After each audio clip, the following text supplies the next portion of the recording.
नमस्कार साथियों, welcome to नाम नॉलेज हब। कैसे हैं आप लोग? आशा करते हैं अच्छे होंगे और आप सभी की तैयारी शानदार तरीके से चल रही होगी। तो बिहार दरोगा सुपर फास्ट रिवीजन के आज के इस वीडियो में हम लोग साथियों कला और संस्कृति का पार्ट 2 देखने वाले हैं। इससे पहले कल हम लोगों ने पार्ट 1 कंप्लीट कर लिया है। आपने उस वीडियो को नहीं देखा है तो जाकर ज़रूर देखें, मोस्ट इंपॉर्टेंट वीडियो है, वहाँ से क्वेश्चन पूछे जाएंगे। इस वीडियो में हम लोग प्रमुख वाद्य यंत्र और उसके कलाकार, इसके अलावा हम लोग भारत में जितने भी स्टैचू बनाए गए हैं उनसे संबंधित फैक्ट्स को देखेंगे, कहाँ स्थित है, एग्जाम में प्रश्न पूछे जाएंगे।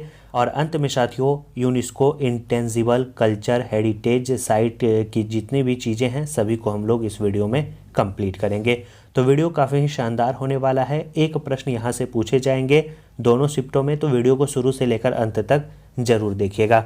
सबसे पहले हम लोग प्रमुख वाद्य यंत्र और उसके कलाकार से संबंधित इम्पॉर्टेंट फैक्ट्स की चर्चा करते हैं। सबसे पहला जो वाद्य यंत्र है साथियों वो है सितार।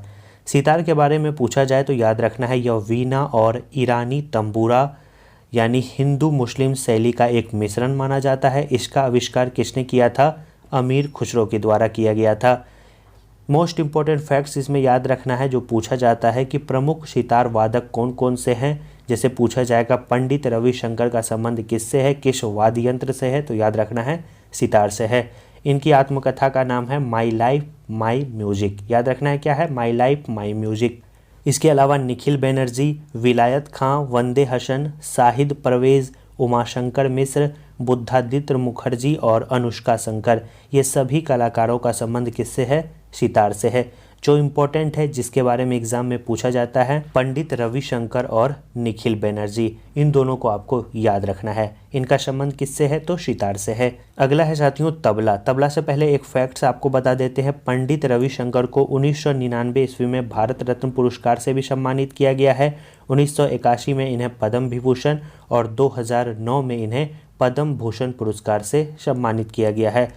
और पंडित रविशंकर पहले ऐसे भारतीय हैं जिन्हें ग्रैमी पुरस्कार मिला है। याद रखना है 1968 ईस्वी में इन्होंने ग्रैमी पुरस्कार जीता है।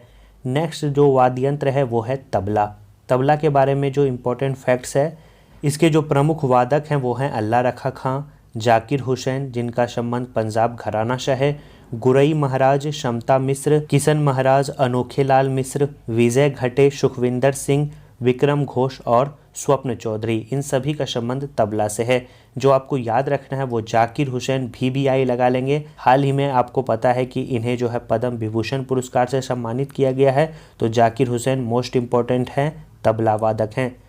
जाकिर हुसैन को 1988 में पद्मश्री और 2002 में इन्हें पद्म भूषण और 2023 में इन्हें पद्म विभूषण पुरस्कार से सम्मानित किया गया है। आगे हम लोग चर्चा करते हैं शहनाई। शहनाई की बात करें तो शहनाई के जो प्रमुख वादक हैं उसमें जो मोस्ट इम्पॉर्टेंट है वो है साथियों बिस्मिल्लाह खां।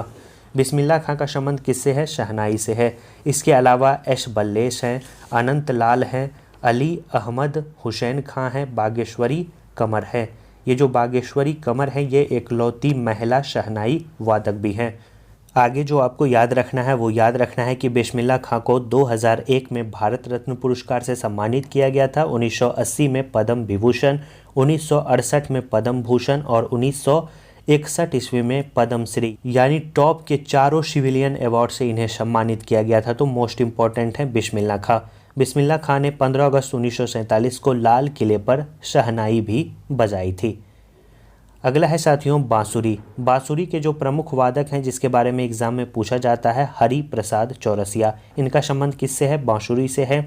इसके अलावा पन्नालाल घोष हैं, राजेंद्र प्रसन्ना है, TR महालिंगम हैं, V कुंजमणि हैं और राजेंद्र कुलकर्णी है। जो आपको याद रखना है, दो याद रखेंगे आप, हरि प्रसाद चौरसिया और पन्नालाल घोष का संबंध किससे है? तो बांसुरी से है।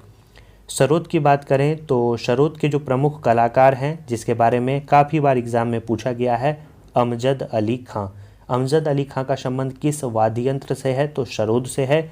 इसके अलावा अलाउद्दीन खां हैं, अमान अली हैं, विकास महाराज हैं, विश्वजीत राय चौधरी हैं, अली अकबर खां हैं, बुद्धा देवदास गुप्ता हैं। तो इसमें जो आपको याद रखना है वो दो आप याद रखेंगे, एक अमजद अली खां, एक विश्वजीत राय चौधरी। इन दोनों का संबंध किससे है? तो सरोद से है।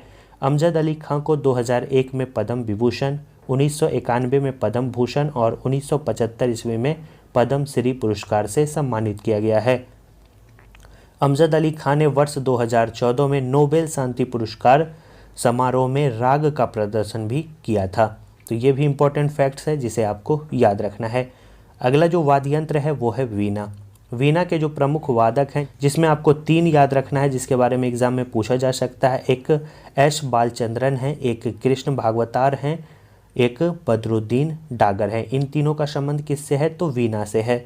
वायलिन की बात करें तो वायलिन के जो प्रमुख वादक हैं उसमें Manoj George, doctor N Rajam, T N Krishnan, V G Krishnan, Ram Krishnan, Shri Ram Krishnan, L Subramaniam और विष्णु गोविंद जोग का संबंध किससे है? वायलिन से है। मनोज जॉर्ज के बारे में पूछा जा सकता है। इन्हें 2015 में ग्रैमी अवार्ड मिला था, तो मोस्ट इम्पॉर्टेंट है। अगला वाद्य यंत्र है साथियों सारंगी। सारंगी के बारे में जो आपको याद रखना है, इसके जो इम्पोर्टेंट वादक हैं वो हैं पंडित रामनारायण, शकूर खां, सुल्तान खां, अरुण नारायण काले, जो कि दुनिया की पहली महिला सारंगी वादक हैं। संतूर की बात करें तो संतूर का जो इम्पोर्टेंट है, जिसके बारे में काफ़ी बार आयोग के द्वारा पूछा गया है, शिव कुमार शर्मा। शिव कुमार शर्मा का संबंध किस वाद्य यंत्र से है? तो याद रखना है संतूर से है।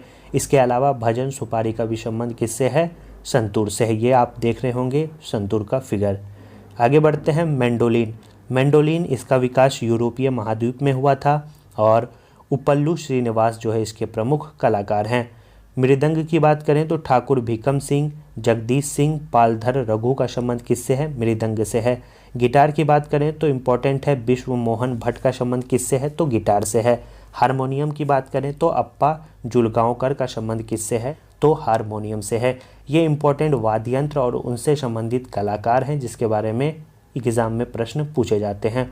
तो चलिए हम लोग आगे बढ़ते हैं और प्रमुख स्टैचू की चर्चा करते हैं। तो स्टैचू की चर्चा करने से पहले साथियों आपको बिहार दरोगा नोट्स के बारे में बताना चाहते हैं। ये नोट साथियों जो है पिछले दिनों रिलीज कर दिया गया है और इस नोट्स में बिहार दरोगा से संबंधित हर सब्जेक्ट के इम्पोर्टेंट टॉपिक को दिया गया है, जिसे आपको अंत समय में पढ़ना है। अंत समय में साथियों इसे पढ़कर आप अपनी तैयारी को काफ़ी ज़्यादा स्ट्रॉन्ग भी कर सकते हैं और एग्ज़ाम में बेहतर प्रदर्शन भी कर सकते हैं। और इस नोट्स को लेने के लिए आपको ऊपर वाले नंबर 8083 पे पेमेंट करना है, नीचे वाले नंबर पे व्हाट्सएप पे स्क्रीनशॉट भेजना है। मात्र 61 रुपया इसका फ़ी रखा गया है, न्यूनतम शुल्क है साथियों, और शानदार कंटेंट आपको मिलने वाला है। और कंटेंट का अगर आप डेमो देखना चाहते हैं तो प्रीवियस वीडियो को देख लीजिएगा और नाम नॉलेज हब टेलीग्राम चैनल पे भी आपको कंटेंट का सैंपल डाला गया है, तो आप जाकर उसे देख सकते हैं और इस PDF को बाय कर सकते हैं।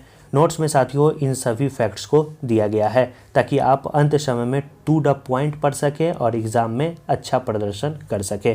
तो सभी से रिक्वेस्ट है इस नोट्स को मिस मत करिएगा। 60 रुपये कोई ज़्यादा फ़ी भी नहीं है, कोई भी इसे अफोर्ड कर सकता है और अपनी तैयारी को और ज़्यादा स्ट्रॉन्ग कर सकता है। तो चलिए अब हम लोग स्टैचू की चर्चा करते हैं। स्टैचू से भी आपके एग्ज़ाम में प्रश्न पूछे जाते हैं। तो सबसे पहले हम लोग देखते हैं स्टैचू ऑफ इक्वलिटी। रामानुजाचार्य की जो स्टैचू है इसे हम लोग स्टैचू ऑफ इक्वलिटी के नाम से जानते हैं। हैदराबाद तेलंगाना में यह स्टैचू स्थित है। पूछा जाएगा स्टैचू ऑफ इक्वलिटी कहाँ स्थित है, तो याद रखना है हैदराबाद तेलंगाना में। दूसरा है साथियों statue of knowledge, most important है। भीमराव अंबेडकर की स्टैचू है और 70 फीट इसकी ऊंचाई है। लातूर महाराष्ट्र में इसे बनाया गया है। याद रखना है स्टैचू ऑफ नॉलेज का संबंध किस नेता से है, ये भी क्वेश्चन पूछा जा सकता है। कहाँ स्थित है ये भी प्रश्न पूछा जा सकता है। जिस प्रकार से प्रश्न पूछेगा उत्तर आपको उसी प्रकार से देना है। अगला स्टैचू है स्टैचू ऑफ प्रोस्पेरिटी। श्रीनाथ प्रभु केम्पोगोडा की जो है आपको प्रतिमा है, 108 फीट इसकी ऊंचाई है, बेंगलुरु कर्नाटक में स्थित है। अगला स्टैचू है statue of peace. Statue of peace की बात करें तो विजय वल्लभ सुरेश्वर जी महाराज की स्टैचू है, 27 फीट इसकी ऊंचाई है, पाली राजस्थान में निर्मित स्टैचू है। पूछा जाएगा स्टैचू ऑफ पीस कहाँ स्थित है, तो पाली राजस्थान में है। अगला है साथियों स्टैचू ऑफ यूनिटी, जिसकी जो ऊंचाई है वो दुनिया की सबसे ऊंची प्रतिमा है, 182 मीटर इसकी ऊंचाई है। केवड़िया गुजरात में यह स्टैचू बनाया गया है। तो याद रखना है स्टैचू ऑफ यूनिटी का संबंध किससे है, वल्लभ भाई पटेल से है। कहाँ स्थित है, केवड़िया गुजरात में है। स्टैचू ऑफ बिलीफ की बात करें, जिसे हम लोग विश्वास स्वरूपम के भी नाम से जानते हैं, महादेव की प्रतिमा है, 112 मीटर इसकी ऊंचाई है, नाथ द्वार राजस्थान में इसका निर्माण किया गया है। तो याद रखना है स्टैचू ऑफ बिलीफ। अगला जो स्टैचू है वो है साथियों, हाल ही में इसे बनाया गया है, स्टैचू ऑफ वननेस। आदि शंकराचार्य की स्टैचू है, आप देख रहे होंगे फिगर में, 108 फीट इसकी ऊंचाई है और मध्य प्रदेश में इसका निर्माण किया गया है। तो इम्पोर्टेंट है, याद रखेंगे। तो ये थे प्रमुख स्टैचू जिससे एग्जाम में प्रश्न पूछे जाते हैं। अब हम लोग चर्चा करते हैं कुल शास्त्रीय भाषा। शास्त्रीय भाषाओं की संख्या 6 है, याद रखना है। हिंदी शास्त्रीय भाषा नहीं है, काफ़ी बार एग्जाम में पूछा भी गया है। और सबसे जो पुरानी शास्त्रीय भाषा है वो साथियों तमिल है। 2004 में जो है शास्त्रीय भाषा का दर्जा मिला था इसे। 2005 में संस्कृत को मिला है। 2008 में कन्नड़ और तेलुगु को मिला है। मलयालम को 2013 में मिला है और उड़ीसा को 2014 में शास्त्रीय भाषा का दर्जा मिला है। वर्तमान में भारत में कुल, आपको याद रखना है, 6 शास्त्रीय भाषाएं हैं। अब जो आज का लास्ट पॉइंट है वो है भारत की 14 अमूर्त सांस्कृतिक विरासत स्थल, जिसे हम लोग इंटेंजिबल कल्चर हेरिटेज के नाम से जानते हैं। एक है साथियों यूनेस्को वर्ल्ड हेरिटेज साइट, उसकी संख्या 42 है, कंफ्यूज नहीं होना है, इसकी संख्या 14 है। पहला है साथियों वैदिक जप की परंपरा, 2008 में इसे शामिल किया गया। इसके अलावा रामलीला रामायण की पारंपरिक प्रदर्शन, 2008 में इसे भी शामिल किया गया।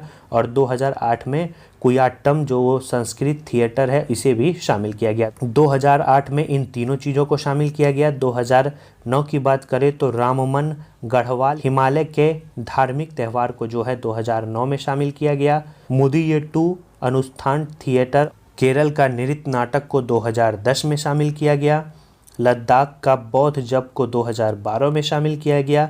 मणिपुर का संकीर्तन पारंपरिक गायन को 2013 में शामिल किया गया। पंजाब के ठेठरों द्वारा बनाए जाने वाले पीतल एवं तांबे के बर्तन को 2016 में शामिल किया गया। योग को 2016 में शामिल किया गया। नवरोज को 2016 में शामिल किया गया। इसके अलावा आपको याद रखना है कालबेलिया लोक नृत्य और राजस्थान के लोक नृत्य को जो है 2010 में शामिल किया गया। छऊ, मोस्ट इंपॉर्टेंट पूछा गया क्वेश्चन है, छऊ को कब शामिल किया गया है, तो 2010 में। कुंभ मेला को 2017 में, दुर्गा पूजा को 2021, यानी नवीनतम दुर्गा पूजा को इस लिस्ट में 2021 में शामिल किया गया। आशा करते हैं समझ गए होंगे। ये आप साथियों प्रॉपर फिगर देख रहे होंगे। तो ये छोटा सा वीडियो है, कला और संस्कृति आपका कंप्लीट हो गया। इसके अलावा इसमें आपको कोई भी अन्य चीज़ पढ़ने की आवश्यकता नहीं पड़ने वाली है। अगले वीडियो में हम लोग और इम्पोर्टेंट फैक्ट्स की चर्चा करेंगे। करंट अफेयर का भी वीडियो आएगा, एग्जाम तक अच्छा खासा आपका रिवीजन करवाया जाएगा। बस आपसे रिक्वेस्ट है इस वीडियो को अपने जानने और दोस्तों के पास ज़रूर भेजें जो बिहार दरोगा की तैयारी कर रहे हैं। तो वीडियो को लाइक कर दीजिए, चैनल को सब्सक्राइब कर दीजिए। नोट्स लेना चाहते हैं ज़रूर लीजिए, शानदार नोट्स है जिससे एग्ज़ाम में डायरेक्ट प्रश्न पूछे जाएंगे। अपना ख्याल रखिए, ज़्यादा से ज़्यादा रिवीजन करिए, प्रैक्टिस करिए, रिजल्ट आपका डेफिनेटली होगा। चलिए साथियों, मिलते हैं नेक्स्ट वीडियो में। धन्यवाद।